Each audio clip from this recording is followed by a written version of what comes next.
Hello and welcome to the latest Arcade Attack podcast. Adrian here, I'm your host, and I'm joined by my fellow biker gang members, Rob. Ahoy, ahoy. And Dilsey. I want to say something a bit more menacing. And the leader of the pack, Keith. What? Keith, out of all of us, you're the only person that owns a bike, is that correct? I believe so. Unless any of you have bought one Depends recently. what type of bike you mean. Yeah. A bicycle. I don't own any. Sorry, You don't own a bicycle or a motorbike? It doesn't matter what type it was. No. I used to own the game Excite Bike. Oh yeah, That's good. That's a good I've game. played Excite Bike. Does that count? Me too. But Keith's the only one who has a real tangible motorbike. That's true. Well, Do it. had. Well, I've still got it. Oh, you still got It's not it? gone yet. All right, Yeah. picture the scene. Before you get rid of the bad boy, Okay. a nice summer evening. Ah. A slight breeze in the air. The roads are empty. And you think to yourself, no one's about. I'm going to take this bad boy for a ride. spin. Oh, see, yeah, that's just like pre having a child. I used to do that. Yeah. There's no worries in your mind, Keith. The world is your oyster. You imagine you're on Route 66. Oh man, yeah. Would you ever go full throttle? Hell yeah. Have you ever gone full Have throttle? I ever gone full throttle? This is a public recording, isn't it? So Well, The we're po- not going to tell you. the like, popo might authorities- hear about it. They don't know your full name or your address. So No, okay. that's true. Yes, I have. No. But only on an empty motorway. Hey, Ed Sheeran's gone 90 on Your country Honour. roads before. 90. boy. 90? Right, so, as you might have guessed, we're going to talk about a certain game called Full Throttle. Oh, I thought it was going to be like low throttle or first gear. I think we were talking First about gear. first gear. First gear. Yeah. I love point and click adventures. I've decided. No. It's the first I've heard of this. I don't believe it. You've only covered about 4 on the podcast over the Well, years. no, I've done Monkey Island, Yeah. Day of the Tentacle. Oh yeah, we've done Fate of Indie. Atlantis. Yep. So actually, yeah, this will be the fourth one. Please don't tell me this is a motorcycle point and click game. Is it? Rob, man, of course it is. Yay! Look, Tim Schafer, bit of a legend, Mm-hmm. bit of a ledge. He's the main man behind Full Throttle. He actually previously did work on the Secret of Monkey Island 2, and Day of the Tentacle. But this was his first game where he was a project leader. So he was a head writer, designer, and main project leader of Full Throttle. So this is his big chance at LucasArts to make a name for himself. And he has made a name for himself, trust me. He's a big player these days. Who We else? can tell he's a big player because he refuses to talk to us. That's how he's. I've too big for arcade attack. Yeah. I did email him once. He replied and he says, "I'm just too busy." Oh, So I've got a reply Oh, from well. him. At least he replied. He did reply. It's very we kind should of him. publish that in a blog in a blog post, right? Exclusive interview with Tim Schafer. I'm too busy. I might pester him more. Keep emailing him. Please give us an interview. But actually, saying other people that worked on this project, it was Dave Grossman actually, and we've had him on the site before. Yeah, and that is a great Yeah, email Q&A. Yeah, go check it on the site. agreed. And other people involved in this game are, for example, Stephen Shaw, Jonathan Ackley, Peter Chan, and Larry Ahern. All were legends in my eyes, proper LucasArts alumni. When was Full Throttle first released? Anyone know? 1993. Close. 1995. Okay. Quite a late game in their adventure sort of portfolio. Coming towards the end of the point and click era. It was Isn't it? actually. It was kind Yeah. of the beginning of the end, and I think this was. I'll talk about it a bit more later actually, but it was a kind of game to almost try and revitalise the genre Yeah, a so little it's bit. like the year after the PlayStation had been Yeah. released, and It was sadly changing climate. Yeah, which is a bit sad for me. But it was initially released on the MS-DOS, Windows, and Mac, which I know it's on a few other versions now as well. It is now, yeah. It is. How many copies do you think most previous adventure titles sold for LucasArts? Like adventure games? 500,000. Not a bad shout. I've got a figure here, a sort of a medium number here. Do you want to hear it? Yeah, go on. Around 100,000. Okay. Well, not huge. Not huge sellers, apparently. So I would have thought like Monkey Island, those games would have done Yeah. pretty well. I haven't got all the facts and the figures for all of them, truthfully. I've just got like a roundabout figure. But yeah, it'd be nice to find out actually exactly how many each of them sold. But that's the kind of roundabout figure, which does surprise me a little bit. How many copies of Full Throttle do you think were sold?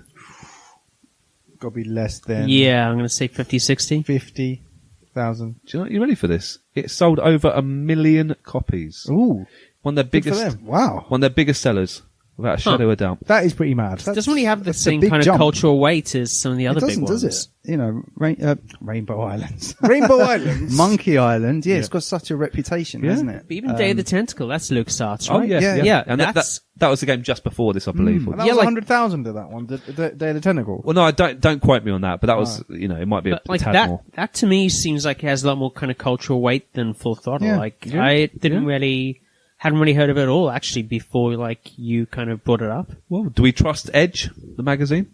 Yeah, they were kind of. Yeah, they were Edge. the serious. We trust gaming them. magazine, weren't they? They said that Full Throttle was the first ever LucasArts adventure to reach this number, over It's a a million. big number for Yeah. Did people mistake it from Niche kind of for game. a motorbike game? Did they They think thought it it was by accident. Did they think it was? Did they think it was a sequel to Hang On? They thought, oh, Road Rash, let's play a bit of this bad boy. Road Yeah. Rash. It was later remastered in 2017, only last year, by Double Fine Productions, which is owned by Tim Schafer. There you go, and released in April 2017 for Windows, PS4, Hey. and PlayStation Vita. Interesting. Mhm. Interesting. Yes. What number do you think it is in the LucasArts Adventures kind of timeline? What number would you put Full Throttle? What do you mean? As in released? Rank. What? Release? Yeah, What? so obviously Loom and the first Monkey Island and the original Maniac Mansion were very early days. What number is this in the sort of timeline? The last one? 11th. 11th. Actually, I think it pretty much was the last one. I think it was one of the last adventure games they released, to be fair. So 11th. Was it before or after Grim Fandango? Before. It was before. I think Grim Fandango might be actually the final one. Was the truthfully. last one? Yeah. Again, correct me if I'm wrong. I might be wrong on that, actually, listeners. But it was the 11th adventure game and 10th to use the company's in-house Scum engine. Yeah. Oh, that. Oh man, they rinsed that engine. They did. Sorry to come in on this, but weren't Sam and Max and Indiana Jones also LucasArts? Yes. Oh yeah. Wow, and this was the biggest seller. Interesting. At the time. At the Okay. time. And I'm a huge fan of Monkey Island, LucasArts and Indiana Jones, and of course, Sam and Max Hit the Road, which we haven't really spoke about much, but I've got a lot of fond memories about that. We'll do that on a separate pod, I'm sure, in the near future. That's a guarantee. That's an Adrian guarantee. It is pretty much a guarantee. What was the budget for this game? They sold 1 million copies. What was the initial budget to make this game? $5,000. No, sorry. I went too low. Big budget. Big budget. 5 million. Less than that. Too high. Too high. I've got here $1.5 million. That's crazy. That is a big budget game, but a successful game. So fair play to him. What they also bought in this game, I think it's a slight step up above from their previous ones. It was really high quality full motion video animation. So really good cutscenes. Totally the mid-90s. Totally the mid-90s. And they actually created it's called the Insane Animation Engine, which they initially made for Star Wars Rebel Assault 2, and they kind of transferred that over. So a different genre, but they brought in this really excellent sort of cutscene graphics. Unusual for the time, Full Throttle brought in some very, very professional voice actors into the game. So before that, it's more in-house, kind of sort of smallish actors, but they actually brought some real big players. Do you know any of the actors that appeared in this game? No. Excuse me. The main hero, Ben. Give us some clues. All right, well, I'll tell you what. I'll tell you Ben's character because you wouldn't have heard this guy, and I'll give you a few clues the other people. But Ben's voice, I have to say, brilliant voice. Roy Conrad. He was actually in Patch Adams and The Wizard, apparently, small parts. But this is what he's probably best known The for. Wizard. I think he was like the coach driver in The Wizard. It's a very small Is part. that a stage name? Because that's quite a good. That's a real actor's name, isn't it? Roy Conrad. Roy Conrad. Like Max Power. Yeah, yeah. He's great. I'd have to say the voice acting for Ben is absolutely unbelievable. Gravelly, kind of tough. A proper biker voice. Next character is Adrian Ripburger. The main villain. The main villain of the series. And he Villain was, called Adrian. yeah. Adrian Ripburger. And you'll know this guy. He's a huge actor. Known, I'll tell you what, Star Wars. Mark Hamill. Mark Hamill. Mark Hamill. Who That's obviously was pretty doing bad. a lot of voice work in the 90s. Great best known voice actor. for The Joker. the Joker in Batman, the animated series. Animated series. He's Yeah, very, fair very enough. good. But also, like, still does lots and lots of voiceover work for kind of cartoons and that kind of thing. Oh man, I love the Batman animated. Oh, He's did a fantastic. lot of voices in regular show. Yeah, he did. Yeah, he did. Skips, I think it was. Wasn't Yeah, it? he did skips. You're right. Yeah, and I think it's almost a compliment. When I was playing the game, I didn't almost realise it was Mark Hamill, and he's just a really good sort of oily, bad guy kind of suit sort of rich sort of person's voice. Really, really, really classy.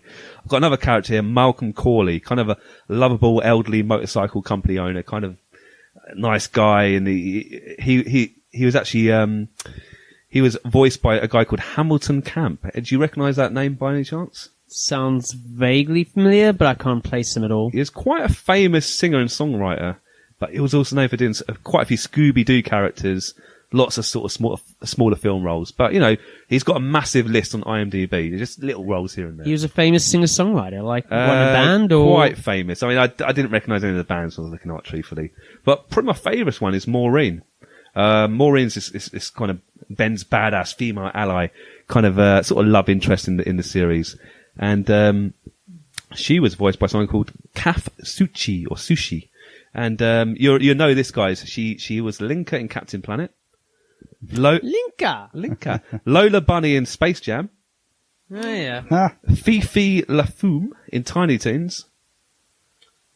Yeah, the female skunk. Yeah. It was like Pepe Le Pepe Le Pew's Pew, junior version. Dexter's mum in Dexter's Laboratory, I Nice, love Dexter's yeah. Lab. and Phil and Lil in the Rugrats. Oh, Phil, yeah. Actually, no, that actress does do a lot of stuff because every so often, like, you'll kind of have a cartoon where you go, oh, that sounds exactly like Phil and Lil in the Rugrats. Yeah, she's done a lot of stuff. And apparently she was a character called Lorraine in Cat Dog, which I do like Cat Dog. Yeah, Just don't ask how they go to the toilet, lol. But big names, Mark Hamill's obviously the standout name there, and he was brilliant. He's absolutely awesome. He took 1 million of the budget and then And the other Yeah. given to Cat Dog Lady, but Cat Dog. Hey, that's my name up to there next to the pepper sauce, and don't you forget it. Pepper steak. but guys, as you can tell, this is a game that LucasArts put money into, a lot of faith into, and actually the voice acting, I think, has a huge influence on the game. I think it's probably. I'll talk more about my pros and cons about the game later, but I think it's up there with the highlights. It's absolutely incredible. The voice acting, it's my probably favourite of all LucasArts. And I'm talking about, I was very, very, very passionately happy about, Fate of Atlantis. I thought that was good voice acting, but this takes it to another level. You can almost tell if you pay the money, you get the quality. How did I play this game? When do you reckon I actually played this bad boy? At your 95. uncle's house. Uncle's house. Well, my Uncle Victor. Yes, Uncle Victor. Not Uncle Alan. Uncle Alan's no, when I sorry. played Fate of Oh, Atlantis. yes. But Uncle Victor got me a copy, didn't he, There on you the go. PC? A sneaky Ooh, copy. Naughty. Bit sneaky, bit naughty. He gave me a little sneaky copy, and I got stuck in. I loved it. By that time, I would have quit Fate of Atlantis. I want another adventure game to do. I can't get past Fate of Atlantis. Yeah, I because played you had this. to leave Fate of Atlantis I 20, did. 20 years to mature before completing that. Yes, Do you want to I hear remember. a bit of deja vu? Go on. That's what happened with this game. Ah, What is up with that, mate? Come on. I like Full Throttle. I got into it. I got about halfway through. At the time, I didn't know it was halfway through because I know. Got about just over halfway through. I got stuck on this stupid puzzle. I couldn't get through it. There was no internet at the time, and I stopped playing. Adrian loves games so much he waits 20 years to finish them. So, spoiler alert! About a year ago, I saw an advert. I saw rumours that Double Fine Productions, obviously Tim Schafer's company, he's since left LucasArts, obviously, was about to remaster Full Throttle. And I thought to myself, it's about time I completed this bad boy. It's about time. I liked the game at the time. I want to finish it. I bought it as soon as it came out. Actually, a couple of months after it came out on Steam, and I've now completed the game. yeah. Using cheats? Do you know what? The funny thing is, and it brings up bad memories. I got stuck on this weird canyon bit of the game, and you had to. It's a sort of spoiler, but I don't think it's too bad. You have to it's like a broken bridge. And if you've got a fast speed motorbike, what do you do? What do you do to get over the bridge? Acceleration, bro. You've got to put down a ramp Yep. Yeah. in place. Yeah. You need to make sure your bike is fully modified. It's got extra booster power, and you're ready to go over the bridge. Yeah. And that's the bit I got stuck on 20 years ago. Well, you just couldn't make it over the bridge. Yeah. I couldn't get over the bridge. So I played the game again early this year, and I got stuck on the same bit. Yeah, it was actually, it must be sort of January time I played it, and I got stuck again. I'm thinking, this is bringing up terrible memories. Were you missing a bit to the bike? Huh? Were you missing a bit to the bike? No, and actually it's really annoying because when I got stuck and getting really frustrated, I looked at walkthroughs and I still couldn't work out why I couldn't get over the ramp. Wow. I was like, is there a glitch on the game or something? Yeah. Or is it just cursed? I can't complete this. And do you know what? I think it's a negative of the game. You bring us I'm an idiot. But to do this, there's almost like a notice board near the canyon bit. And if you don't read the notice board, you don't get the idea of jumping over the ramp. I'm like, come on. Oh, so you're just going like You had normal. to- yeah. So you're not Yeah. actually No, giving it. you drive something towards it, to go, get you over steer the off, oh, I'm not going to do that. Oh. But you read this notice board and okay. you hear about this old guy that did it apparently in the past. You have to read it first, all the different panels and notice board. I'm like, come That's on. typical point and click, though, isn't it? If you don't see It's something, you annoying. don't And do I something. reckon that's where I got stuck 20 years ago, and I got You stuck. didn't look at the notice board. No, and That's our tip. That's basically our Always check the arcade notice attack board. cheat. always check the notice board. So, well, I've completed it now, and actually after that, it was relatively plain sailing. You know, the rest of the game, I had about another sort of a third of the game to complete, and I enjoyed the end of it. But that's a little quip of mine, a little negative there. But actually, when I bought this on Steam, I got a really good deal actually, because I think there's a good sale going on, and I think it cost me about £15, but I got Full Throttle, Grim Fandango. Yeah. I got loads of other Double Fine games as well. Other games actually, loads of platform games they released, like I can't remember the names now, but a huge selection of games. I haven't played a lot of them yet. I'll talk about one I'm playing after the pod as well, which is quite interesting. But there you go. What is the plot of Full Throttle? I'll come to that. I've got a little, not many spoilers actually. You have to jump a canyon in the bike, Yeah, we and know then that you win the much. game. Yep. You got to read notice boards, Rob. Basically, That's the plot. Just read notice boards. But actually, Dylan, Keith, Rob, have you ever played this game? No, I'm literally looking at a YouTube video of it now. Fair enough. Fair enough. I have a confession to Do make. you want to share the confession, Dylan? So it's been on my wish list for ages. I think I added it like months ago.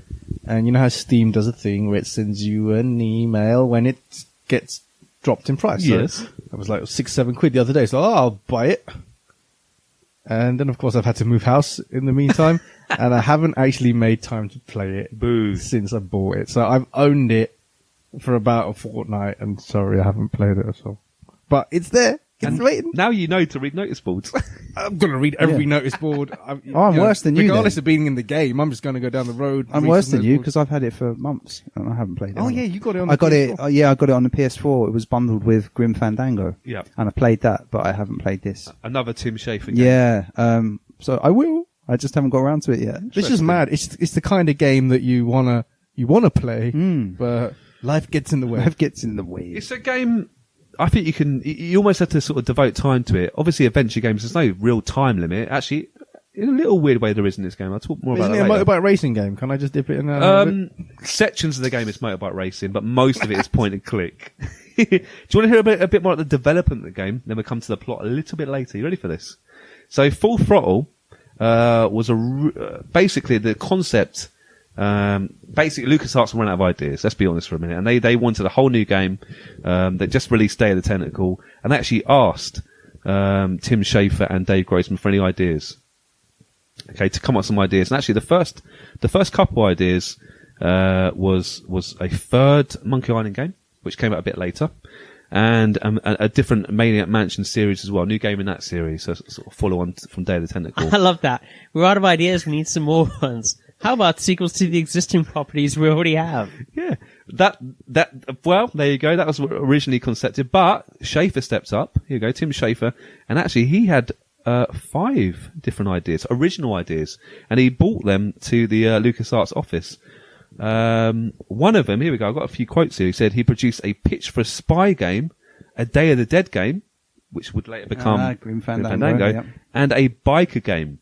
that later evolved into Full Throttle. I'm not sure the other 2 games are, but apparently he had 5 ideas, and they're the 3 main ones, I assume. I think one was an anthropomorphic bobcat. Inner City Sumo. Inner City Sumo. Monkey Tennis. Starring Alan Partridge. There you go. But apparently management hated the initial pitch of Full Throttle, and he had to revise the design and repitched it with greater success. And apparently Edge reported that, this is a quote from Tim, it was eventually greenlit on Schafer's assurance that it would be a hit, as he felt that its protagonist and concept were more commercial than the company's early adventures. Do you think a biker game is a bit more commercial than pirates and crazy time travel? Yeah. Not necessarily. I don't know if it's more commercial to the than wider pirates. public. Yeah. Probably. I don't know. It depends. Like, It was the mid-90s, so I suppose bikes were maybe cool. it was, yeah. short answer, yes with an if. Long answer, no with a but. Yeah, there you go. Do you want to hear how Tim came up with the idea initially, though? Apparently, this is another quote here. He said, I'd love to be... if you could go back in time, I'd love to travel back and go to this Alaskan biker bar that Tim was in, because apparently he was in this Alaskan biker bar and was overhearing bikers talk about the good old days. And he said here, bikers are kind of like pirates, like another culture that people don't have a window into most of the time, but has its own rules, and it might provide a neat alternative to a fantasy setting. Do you agree with that? That's quite an interesting take on it, actually. Yeah. Yes, you know, like modern like biker gangs and Hells Angels. I just wanna suppose they get to- probably have similar spirit to pirates. I'm maybe? assuming I don't Tim know. was there. No, I was going to say. Go on then, no. Rob, go on. I think pirates and traditional Americans, Hells Angels, probably have a lot of instances of their culture in common, in the sense that they are not things that you could put in a commercial game. If you know what I mean. Yep. Can you imagine Tim in the bar, though? Oh, sorry, Mr. Hell's Angel. Can you repeat that? I'm just making notes. Oh, man, that Alaskan biker bar, though. Wow, could you imagine? I wanted to get the hell out of there. What was he even doing in there? Yeah, that's a question for another day. Tim, I think- answer my emails. Well, I think if it's Alaska in the 90s, maybe he was a Northern Exposure fan. Oh, Love that TV show. I didn't get along with it. Didn't get along with it myself. I wasn't mature enough to They're going to reboot it. appreciate it. Are they? Yeah. Before I reveal the plot, I know this is Dylan's favourite bit. Do you want to hear the back of the box? Yay. I love back of the box. dude. It'll wet your whistle. It'll sort of gear us up for the game. You ready for this? We need to have a little jingle for this. No. Back of the box. Back of the box. Back of Agent's the box. going to read the back of the box. You ready for this? You ready? Right, here we go. Motorcycles, mayhem, murder. What? 1 minute, you're on the road riding. Not a care in the world. Then some guy in a suit comes along and says he's got a deal for you and your gang. But when you come to, you've got a lump on your head, the law on your back, and a feeling in your gut that the road you're on is about to get a lot rougher. Beat up, busted mad. Ben's been double-crossed before, but this time they messed with his gang. They trashed his bike, and they're about to come back for more. Chainsaws, tyre irons, semi-trucks. Everything's coming after Ben at once. Trouble's riding his back so tight, it makes the leather squeak. He's got to outfight it, outsmart it, and outrun it if he wants to survive. Ben is a real hardcore biker name, isn't it? Benjamin. Hey, yeah. Ben. Halfway through back of the box, carry on. Suits, cops, minivans. The society that him Too out, much on the box. Minivans. the society that him out long ago wants him back, dead or alive.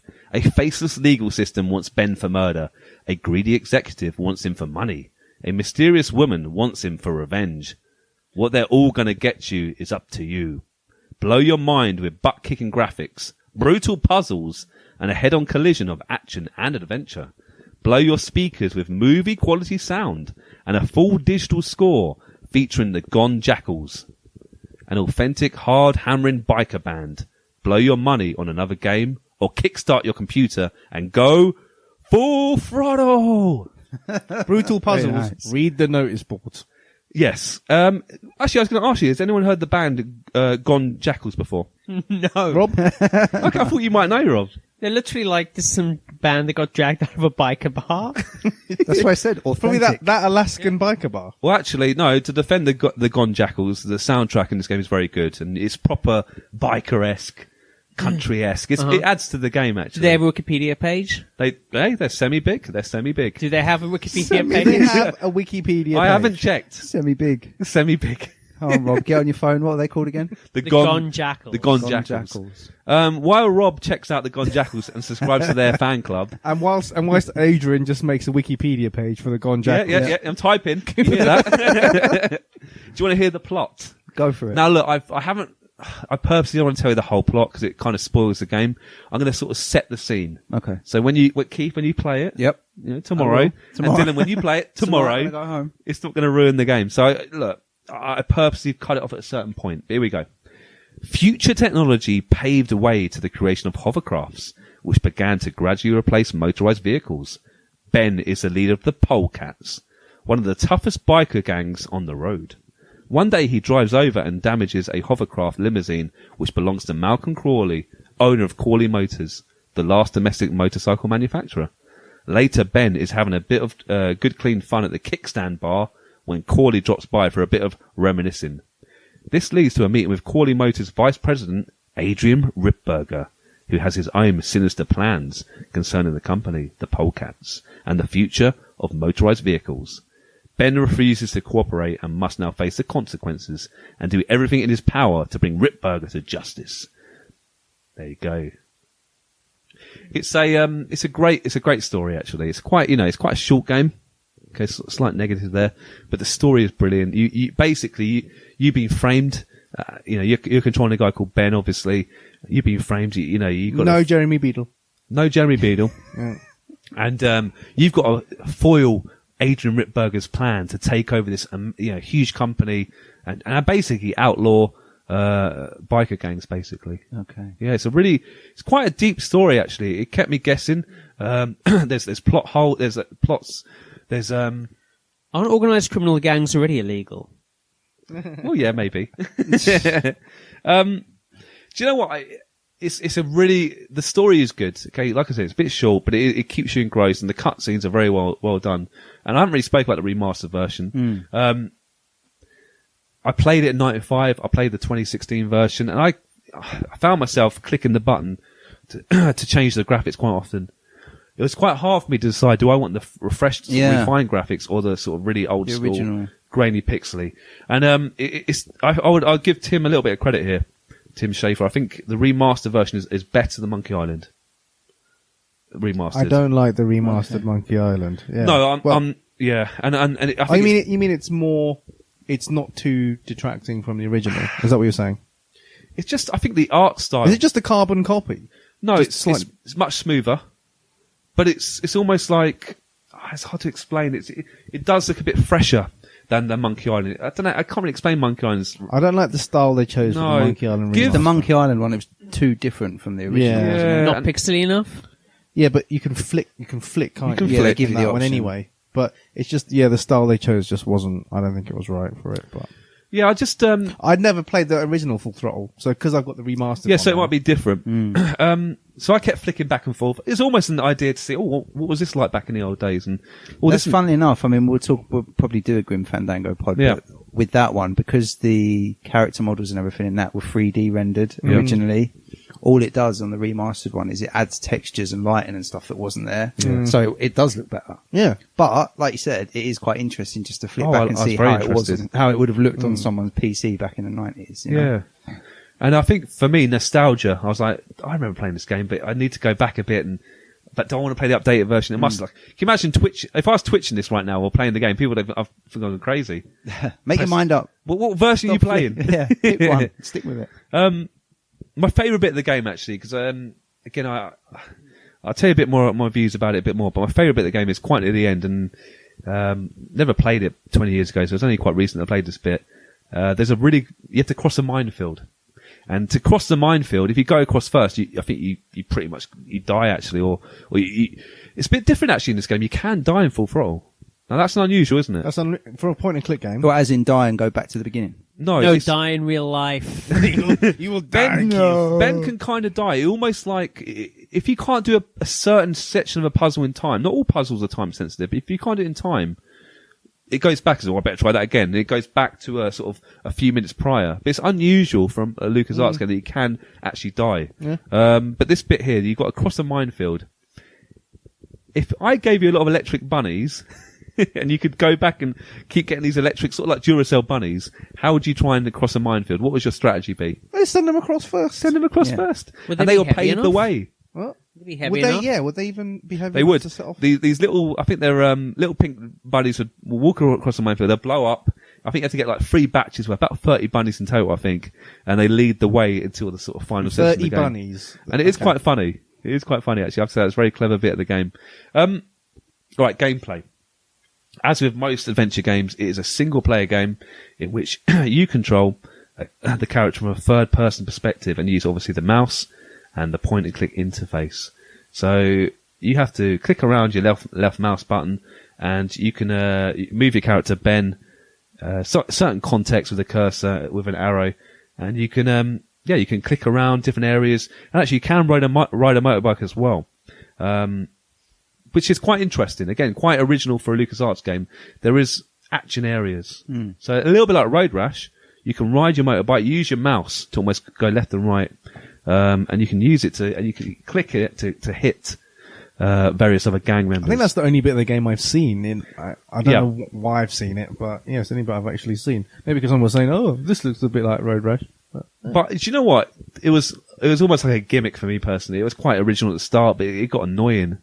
And I'll tell you what really burnt me, because, as I said earlier, I got stuck on that bit, that stupid canyon, and I thought to myself, what is wrong? Have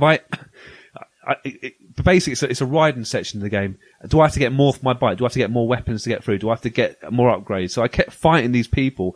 I must have hit down over 100 bikers, thinking, because every time you hit a biker, you might get a random weapon. Does that make sense? So I thought, I must be missing something. So it was so frustrating. I think that what scarred me actually the most. So that part of the game is actually quite annoying for me now. So it's a shame. So quite an original part of the game actually does actually annoy me. But there you go. It's just me personally. Dialogue plays a very, very important part in this game. And actually a little bit different to Monkey Island, Day of the Tentacle. It's not really about comedy or humour. There's some funny bits in it. But it's more about Ben being you're quite a tough guy. Action sometimes speaks louder than words. You know, you keep your comments quite short and sharp. But it's quite an interesting character. He fits in well with the theme of the game, I think, actually. But yeah, choosing the correct response allows the player to advance in certain situations and maybe even achieve certain puzzles. There you go. The game's setting is actually often mistaken for being a post-apocalyptic world. You've seen the pictures. Yeah. So it's definitely set in the future. We're talking about this hovercraft, really advanced motorbikes. But actually, Tim Schafer actually clarified that the setting was simply an alternative world, which was more desolate than that of our own. It was never meant to be a post-war or anything like that. There you go. Like I said, guys, I really do like the soundtrack here. I like the voice acting. I think the sound is probably my favourite part of this game. I really do. And the Gone Jackals, a San Francisco biker band called the Gone Jackals, did most of the biker music for the game. And their CD, Bone to Pick, features almost every song from the game, along with many other songs. It became the most selling item in the Lucas mail order catalogue. And you know what? They do have their own Wikipedia page. Hey. Although because Rob just created it. Although I don't think any of the records ever came out on a quote-unquote reputable label. But Why you're a fan. at me like that? You're a fan, Rob, of the Gone Jackals. Literally never heard of them before. In fact, when you were describing this as a point-and-click bike game, you know what I was really hoping it was going to be? What? Like, have any of you ever seen Heat Vision and Jack? The greatest unmade pilot of all time. No. Heat Vision and Jack. Nope. It's basically like Jack Black is Jack, and his best friend got turned into a motorcycle called Heat Vision. It's played by Owen Wilson's voice. It's amazing. That does sound pretty good. Yeah. It is every bit as good as it sounds. And the motorcycle can talk. Oh, Awesome. There you go. Back to Full Throttle though. I mean, it's worth playing. I think it's a good game. It's an interest. It's almost a different sort of point and click game for me. It's not quite as funny. It tries to be a bit more serious. I think the setting is quite interesting. And do you know what? There's quite a few sort of mini games in it as well, which is unusual. So there's a weird bit in the game where you have to almost control a car, almost like a sort of dodgem area. You have to make certain jumps. They were trying new things. And I think this is a good example of LucasArts thinking the adventures genre is kind of in its last legs. We need to add a little bit extra sort of, oil to the gears. And some of the mini games were quite clever. Some of them got annoying. Some of them actually detracted from the puzzle a little bit. But I do respect in taking a chance, taking risks. So give it a go. If you're on your Tomorrow, apparently, I have to play it. You have to now. Yeah. You have to.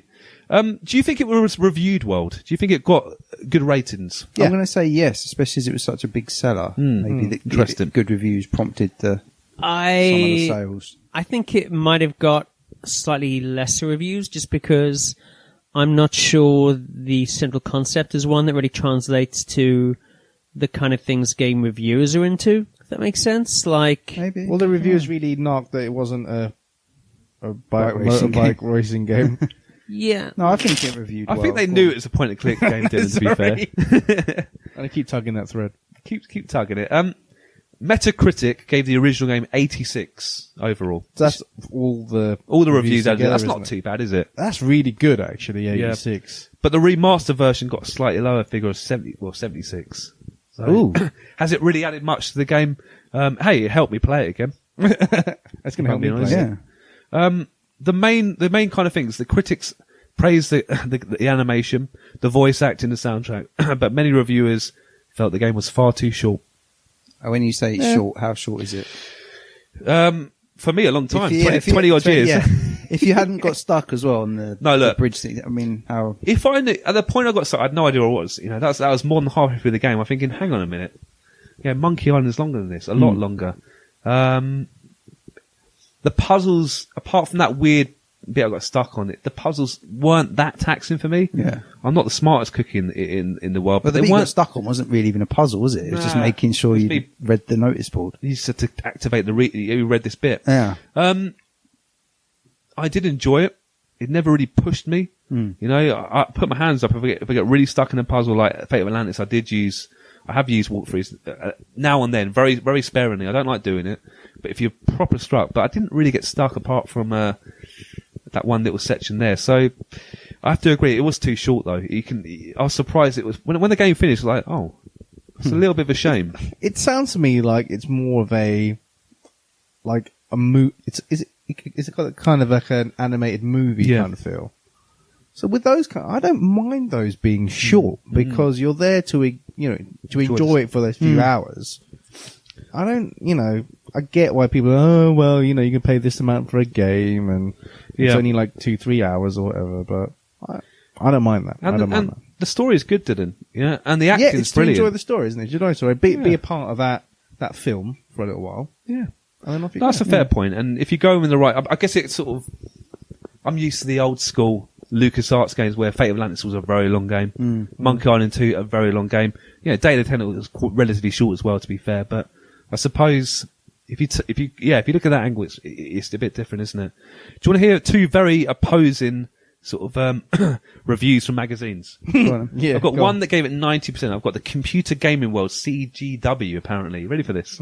Full Throttle is great to listen to and even better to look at. Ironically, its weakest point is its gameplay, and its gameplay isn't even all that weak, just somewhat less challenging and more obvious than it might have been.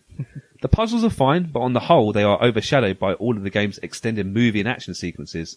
On the bright side, this makes Full Throttle an ideal starter game for someone new to interactive fiction or who, for whatever reason, might be put out by more taxing gameplay.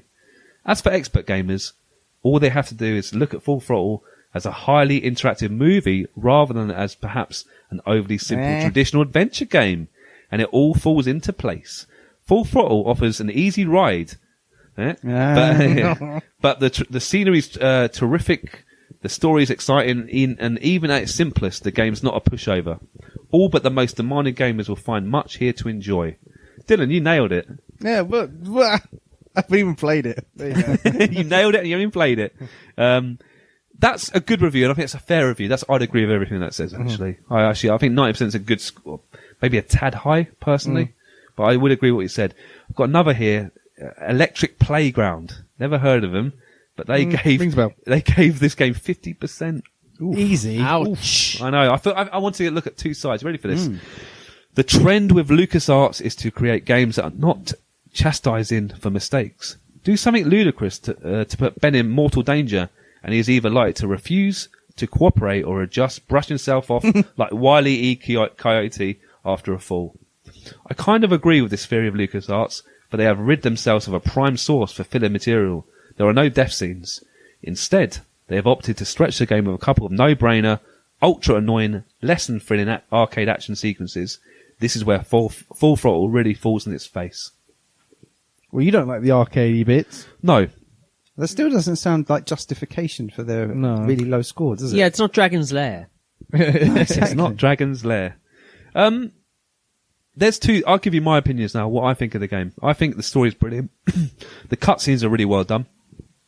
I got swept up in the story. I wanted to finish it, and I think that's what frustrated me a bit when I got stuck. I just want to keep moving forward. I've done all the puzzles. I'm sure I've done everything, and it was frustrating. So I was desperate to finish it. I finally worked it out. I think the puzzles were fun. Some were frustrating, such as the massive jump, but overall, they did seem quite easy. Okay, they lacked the challenge of Atlantis and the early Monkey Island games. I said earlier, guys, the bike riding element was quite interesting, but it got tedious very, very soon. Very, very soon. Yeah, you're not really selling that to me at all. Sorry. And characters were interesting, and the setting of the game was very original. I thought that was quite good. I actually did like the way the game was set. I mentioned earlier, Dylan, I think the remastered version is better than the Monkey Island versions. I think, give credit to Tim there, he's taken care of the game. He's given it a new sort of polish. But I still would probably play the original still. You know, when you're playing Full Throttle, probably go back to the original. Okay. You know, the acting, the voice acting is probably the best ever I've heard for LucasArts. You know, that's a high compliment. But again, overall, probably a bit too short and a bit too simple for me. Okay. Yeah, because you know, I like my adventure games. I played a lot of my time. Just to finish off the pod, was there any sequels planned for Full Throttle? Yeah. Two were planned. All right. 2 were never made. Do you want to hear more about them? Just like Avatar so far. Oh, Avatar. Avatar, the point-and-click adventure. Can you imagine? Full Throttle Payback. Oh yeah, see if it's got like bikes in it or something, it's got to have a payback. Exactly. Full Throttle Payback title. In spring 2000, LucasArts began the production of Full Throttle Payback. 2000. Mm-hmm. Wow, so that's a big jump, isn't it? Not quite as big as the jump I made over the gorge, the canyon, but still. Read that notice board. Yeah, but by then, guys, 2000, Tim Schafer had already left the company. So Larry Ahern, he was involved in the original game, as I said. He was appointed the project leader, and Bill Tiller was the art director. Bill Tiller. Now I regret. Cheers, Bill. I'm so annoyed with myself. I regret not asking Bill about this game now. It slipped my mind. But it's still a good interview. It's one of our written ones on the site. And if you want to learn more check it out. about Full Throttle Payback, don't read it. Sorry. Yeah. Maybe we'll try and get him back on the show one time. We'll see. Oh yeah, maybe try and get him for a podcast. Yeah, possibly, yeah. But the story for Payback would have focused on Ben's efforts to foil a plan by a large corporation and the local governor to replace all paved highways with hover pads, robbing the bikers and truckers of their traditional ground. Can you imagine that, Keith? Sorry, Keith, you're no longer allowed to ride your motorbike anymore. No. You have to get a hovercraft. No. Yeah. You'd join Ben's gang, wouldn't you? The Polecats. Yeah, I'd join the Polecats. Yeah, you'd hate to have a vehicle that hovered everywhere. That wouldn't be cool at all. No, you don't like things that hover. You hate Back to the Future. Things that are related to things that hover. I just kicked Keith in his Marty McFly shoes. Exactly. Well, in the first half of the game, apparently Ben would have prevented an assassination attempt on Father Torque, who now leads the anti-hovercraft rally, then team up with a persistent undercover female reporter to bring down the villainous governor. April O'Neil? April O'Neil, it says it here. In Tiller's opinion, he hasn't told us by his word, but I take it here. In Tiller's opinion, Payback was going to capture the feel of the first game, yet expand upon the milieu Milieu. Bill's a smart man. He knows good words. He knows milieu. At the early stages, the project received positive feedback from other LucasArts employees, but according to Tiller, it eventually fell apart because of disagreements on the game's style between the production team and a particularly influential person, quote marks, within the management. Ooh. We must get Bill on. I want to hear more about this. Yeah, definitely. Which led to a series of mistakes. Uh-oh. Wow. So the production ceased in November 2000 when about 25% of the levels had been made and 40% of the pre-production art were complete. LucasArts never released an official statement regarding the game's cancellation. Both Ahern and Tillett left LucasArts in 2001 after Payback was cancelled. So they owe them some payback. They do. Bill, talk to us more about this, please. I'm interested. Here, Bill. But that's not the end of Full Throttle. You didn't No, tell what us was the about other the one? second plan game. Exactly. Full Throttle Revolution. Do you want to have a guess? What's it Full called? Throttle, Full Throttle. Origins. Okay, close. Full Throttle. Fuller Throttle. Are you ready Black for this? Flag. You're going to hit Full Throttle yourselves. Black Flag. You're going to hit yourselves. It says Full Throttle Hell on Wheels. Oh. Keeps impressed. Sure am. Mid-2002, LucasArts actually announced Full Throttle Hell on Wheels for Windows and for the first time in the series, PlayStation 2 and Xbox. What the hell happened? The game was to be an action-adventure with more emphasis on action and fighting than adventure. Ugh. And racing. More It was race. a motorbike racing game. Yeah, well, apparently the designers wanted the game to feel more physical than the first. And Hell on Wheels would have been it was set in El Nada, Ben's old stomping ground. Is there footage of this online? I've got a feeling I've seen. Got a feeling there is actually, I yeah. think I've seen some of it. Does it look nice?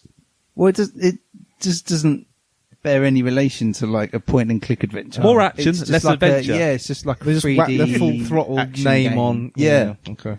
Well, it says here Sure. it's set in El Nada, Ben's old stomping ground, where roads have been mysteriously destroyed.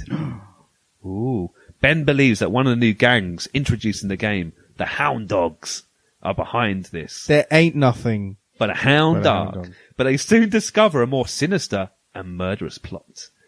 Together with Father Torque and Maureen, back from the original game, thank you very much, he would have thwarted the unnamed villain's plan and protected the freedom of the open road.